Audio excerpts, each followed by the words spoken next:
l'importance qu'on donne à l'enfant va peut-être jouer dans cette considération qu'on a de soi, et du coup si on ne s'aime pas, si on pense qu'on ne vaut pas grand-chose, on rentre plus dans des pratiques prostitutionnelles que des personnes qui ont été confortées dans le fait qu'elles avaient une personnalité, qu'elles avaient de la valeur, quoi.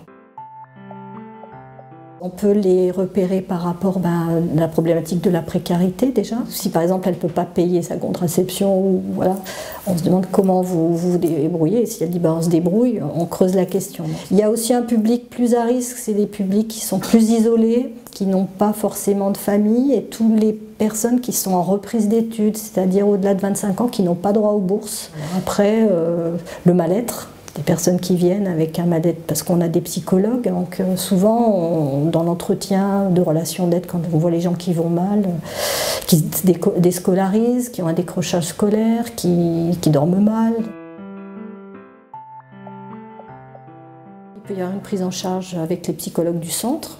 On a des relais avec les AS aussi du Crous qui sont quand même qui peuvent débloquer des aides financières pour aider les personnes si elles sont en difficulté. Puis tous les relais avec des assos comme l'Amicale du Nid et l'Appart. Dans des jeunes filles qu'on a vues, il y avait eu des troubles psychologiques, des dépressions, donc c'est arrêt des études, c'est parfois dépôt de plainte.